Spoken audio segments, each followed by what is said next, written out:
I haven't spoken these words out loud in over 21 years. Not because I couldn't, but because there was no one left to hear them. Some memories press so deeply into the skin that they stop feeling like memories, they become part of your bone. This one has lived in my chest like a quiet weight, settling into every breath, every silence. People talk about betrayal like it's loud shouting, slamming doors, tearful confrontations. But the worst kind doesn't come with warning. It comes in stillness. It looks like a hospital room with the blinds half closed, the breakfast tray untouched, and the hallway too quiet for the hour. It sounds like a phone that doesn't ring. I was 52 when my life divided itself into a before and after. Before, I was a mother of 3, a widow, and a woman who still cooked full meals on holidays, even if half of them went uneaten. After, I was no longer sure what I was.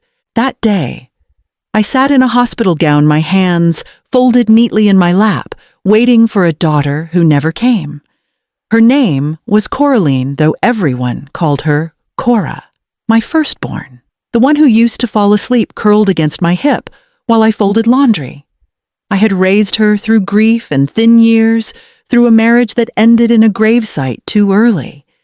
I had tucked her into beds in apartments we couldn't afford, and celebrated her first paycheck like it was a miracle. And when her own husband died, I opened my home and said, "We'll figure this out together." I meant it. That's what makes it worse, I think.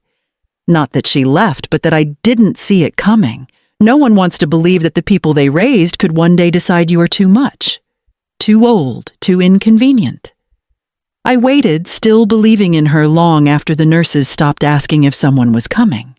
Long after I should have stopped. But this isn't just a story about what I lost. It's about the day the lie broke wide open on a cold morning in December, when I collapsed in the middle of my kitchen floor. It happened on Christmas Eve. I was in the kitchen basting a small turkey and stirring the cranberry sauce, humming along to a radio that faded in and out between static and carols. The window above the sink was open just a crack, letting in the chill of the Arizona dusk. I remember thinking the air smelled like oranges and dust, like it always did when December rolled in too dry. Then came the pain. It wasn't sharp, like a knife, more like a slow tightening, like invisible hands were reaching into my chest and wringing my heart like a dish towel.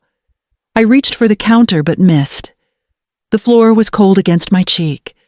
The next thing I remember was Coraline's voice, panicked and raw. Mom, stay with me." She had the phone in one hand and my wrist in the other. I couldn't speak, only blink. The lights above me blurred. Then sirens. Then nothing. When I opened my eyes again, I was in a hospital bed, tubes in my arms, machines blinking quietly beside me.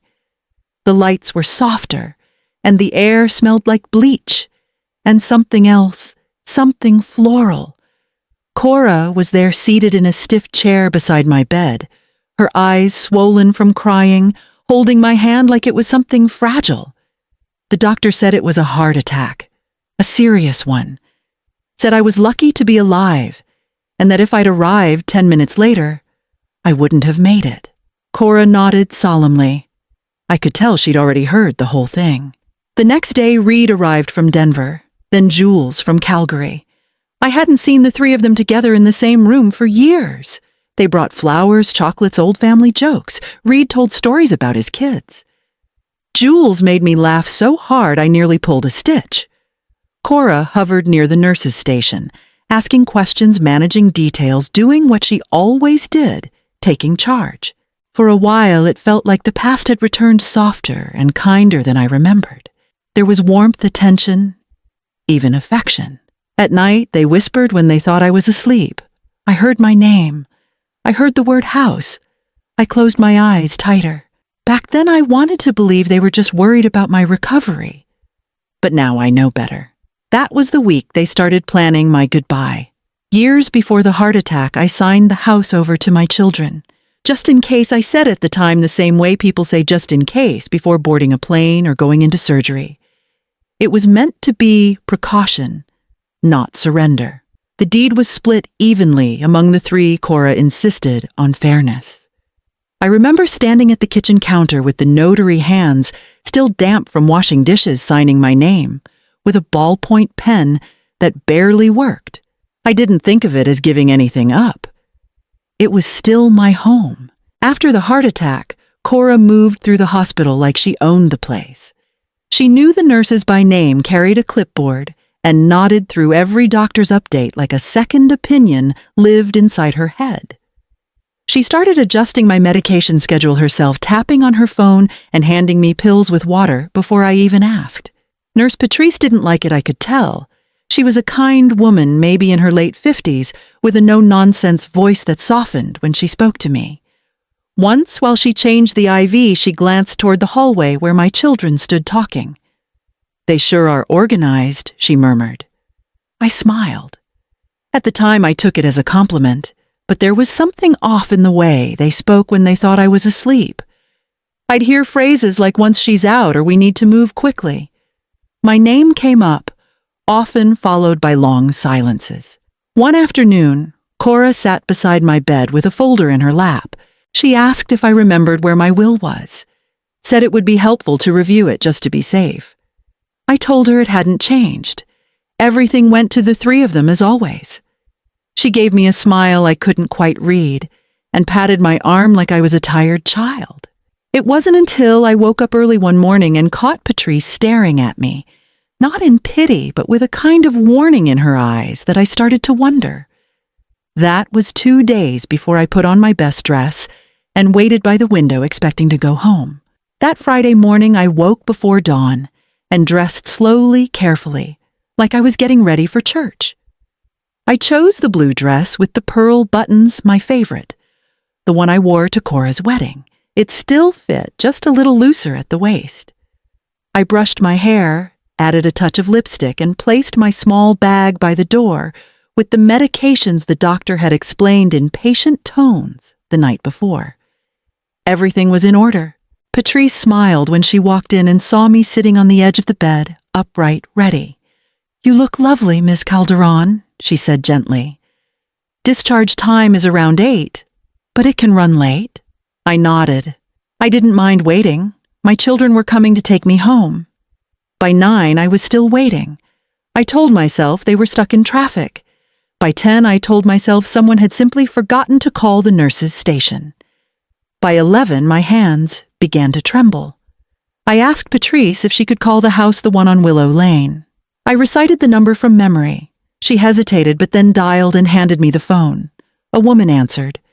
Her voice was unfamiliar, young, cheerful. "Hello, this is the Brooks residence." My stomach turned. "I'm sorry," I said, my voice tight. "I think I misdialed. I'm looking for Coraline Calderon." There was a pause. "Oh, I'm not sure who that is." "We just moved in last week. My husband bought the place as a surprise. Maybe you have the wrong number?" I hung up. My hand didn't shake. It went numb. The number hadn't changed. The house on Willow Lane wasn't mine anymore. I tried Reed. Voicemail. I tried Jules. Disconnected. Then I tried Cora. A pre-recorded message told me the number was no longer in service. Patrice saw my face when I put the phone down. She didn't say anything, just walked over and laid a hand on my shoulder, then quietly stepped out of the room. For the first time that day, I looked down at my dress and saw how wrong it was. Too formal, too hopeful. I sat on the bed again, folded my hands in my lap, and waited as if someone might still walk through that door. It wasn't until late afternoon that someone finally did. The footsteps in the hallway weren't hurried. They moved with a kind of practiced calm that only made my heart beat faster. When the door opened, it wasn't one of my children. It was a woman I didn't know, older, with a crisp uniform and folders tucked under her arm. She introduced herself as the head nurse. Her face was not unkind, but it was tired. She sat at the chair beside my bed and cleared her throat gently. "Ms. Calderon, I need to speak with you about your discharge status." I nodded. My voice lodged somewhere too deep to reach. She opened the folder and laid out a series of printed pages. "These are official documents signed by your family. They state that none of your children are able or willing to assume post-hospital care. They have waived responsibility, both legal and medical." My ears rang. For a moment, I thought I'd misheard her.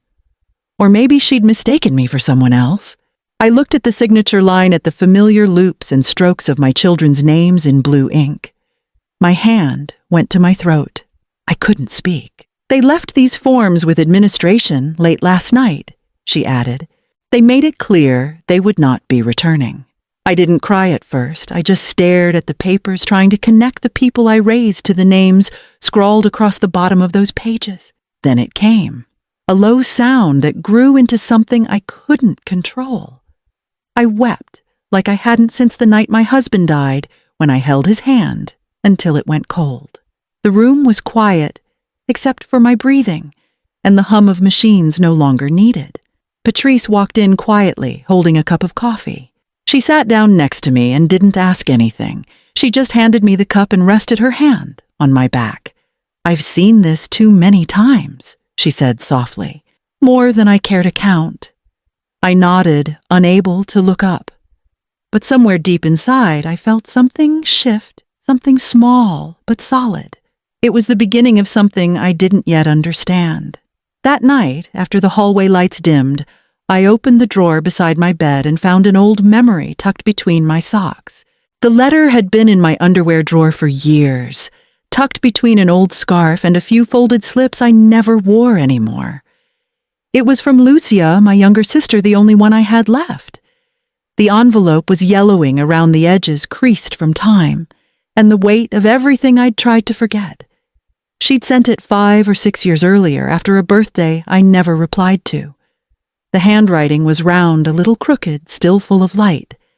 In it, she told me about her little garden in Pasadena, about the tomatoes that kept dying in the heat, and the neighbors who brought over flan just because. She'd written Inez, "I still miss the way you used to hum when you cleaned. I hope you're happy." I mean that. We hadn't spoken in more than a decade, not really. A few holiday cards, one rushed phone call when her husband got sick. But underneath the silence, there had always been something intact. Not perfect, but unbroken. I told Patrice about the letter. She didn't hesitate. She brought the hospital phone into my room and dialed the number I recited slowly, afraid I'd forget midway through. It rang once, then twice. On the third ring, Lucia picked up. At first, there was confusion, then disbelief, and then a silence that felt like her hand reaching through the line. "Inez," she said, voice cracking, "is it really you?" And just like that, the tears came again. I told her everything, about the heart attack, about the children, about the house. She didn't interrupt, just breathed with me until I ran out of words. Then she said, without hesitation, "Come live with me. You're my sister. You're not staying there." And for the first time since the collapse in my kitchen, I let myself imagine going somewhere I was wanted. Lucia moved quickly. Within a day, she had spoken to a lawyer she knew through her church-arranged funds to be wired to the hospital and started the paperwork to bring me to California. She didn't ask for details about what my children had done, only what I needed now. Patrice helped with the hospital discharge. She found me a soft sweater from the lost and packed my prescriptions carefully into a small, borrowed suitcase and slipped a travel-sized bottle of lotion into the side pocket. "Just something nice," she said. I didn't trust my voice enough to say thank you out loud. I only brought 3 things of my own: a faded photo of my husband from the first Christmas we spent together, my rosary, and the pair of shoes he'd once said made me look like I walked with purpose. The cab pulled up to the hospital entrance that morning just after sunrise. Patrice walked me out, holding my elbow gently, like I might change my mind. As I reached for the door, she gave my arm a squeeze. "You're stronger than you think," she said. "Don't let this be the end of your story." I nodded and stepped inside. The cab driver didn't ask questions. I watched through the window as we passed through the streets I had known for so long. The church where I married, the grocery where I'd run into old neighbors, the corner cafe where I used to meet Cora for coffee before she became someone else entirely. Everything looked smaller now, faded, like the town had already moved on without me. By the time we reached the airport, I had stopped looking back. My boarding pass shook slightly in my hand, but I held it tight. A flight I was never supposed to take was now the only path forward. The airport was a blur of noise and motion, but I only remember one sound, my name shouted across the crowd, like it had been waiting years to escape someone's mouth. I turned and saw Lucia pushing past travelers and luggage carts, her arms already open. She looked older, softer around the edges, but her eyes were exactly the same. We hugged so tightly I thought neither of us would let go. She didn't ask if I was okay. She didn't need to. She just took my bag, wrapped an arm around my shoulder, and said, "Let's get you home." Pasadena was quieter than I imagined. Her neighborhood was full of modest stucco houses and blooming vines that curled up iron fences. People waved from porches, children rode bikes barefoot, and the air smelled like spices and orange blossoms. It was nothing like Tucson, but somehow it didn't feel foreign. It felt steady. Her home was small. One story painted yellow with blue trim, and the screen door squeaked when it opened. Inside was warmth, real warmth. A pot of beans on the stove, a crocheted blanket on the couch, and music playing softly from a dusty radio near the kitchen. It didn't take long to notice the signs of a life built with care. Mateo came out from the back, wiping his hands on a towel. He was tall with silver hair and a smile that didn't feel forced.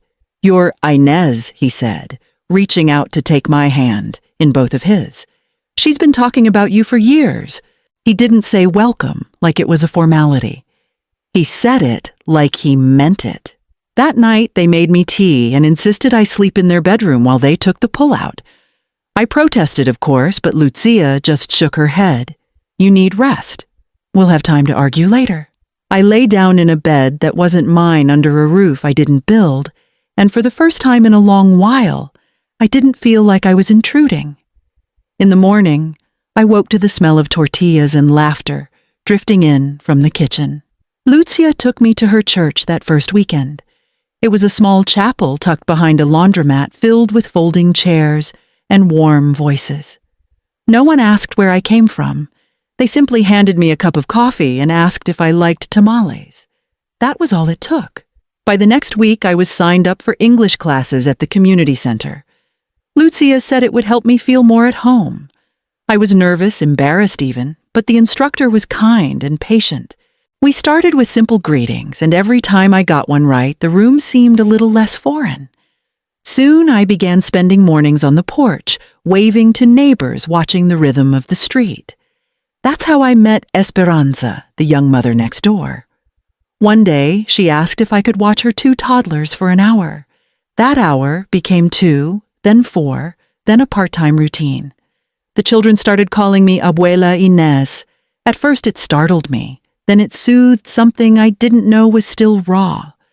I made them lunch, sang lullabies, held them when they fell. It wasn't blood, but it was love. One afternoon, I caught my reflection in the window. I was smiling, not pretending really smiling. That's when I realized I was living again. It had been nearly 6 years since I left Tucson when the truth finally reached me. I was watering Lucia's garden one afternoon when a woman walking by slowed down, staring. She tilted her head, then smiled. "Inez Calderon from Willow Lane." I froze. Her name was Lydia. She used to live 3 doors down from me. We hugged like old friends, though neither of us had ever shared more than borrowed sugar and neighborly waves. She looked around, surprised. "I thought you were." Well, I didn't know what to think. She told me she'd run into Cora shortly after I left town. Apparently, my house had gone on the market just days after my hospital stay. Lydia had asked where I was, and Cora had said something vague about a care facility and early signs of memory loss. "She told everyone you were declining mentally," Lydia said, her voice tight. "Said you wouldn't remember much soon anyway. The house sold fast below market cash offer. Cora had handled the paperwork while Reed and Jules stayed quiet. It had been planned for months. I stood there, hose in hand, letting the water soak the dirt until it pooled around my feet. It wasn't the sale that shocked me. It wasn't even the lie. It was the ease of it all. The efficiency. Like I had been a piece of furniture moved, sold, forgotten. That night, I sat at the kitchen table and finally let the truth settle in, not as a wound, but as a fact. And in that clarity, something unexpected began to rise. Not once in 21 years did I hear from any of them. No calls, no letters, not even a birthday card out of obligation. For a long time, that silence felt like a punishment. Then slowly, it became peace. Now I'm 73. I live in a small apartment 2 blocks from Lucia. I volunteer twice a week, still help with the children next door. And every Sunday, I sit beside a man named Hector at church. He lost his wife 10 years ago. We don't talk much about the past. Some things don't need explaining. I've written dozens of letters to my children over the years, none of which I mailed. Most were angry. A few were pleading. Only one felt complete. It sits folded in my drawer under a linen cloth. It says simply, "Thank you. Because you left, I had to learn to stand. Because you sold my house, I found a home. Because you walked away, I walked into the life I deserved. I hope someday you find peace. I already have. I don't think they'll ever read it. But I don't need them to. The person I wrote it for was me. And she's doing just fine."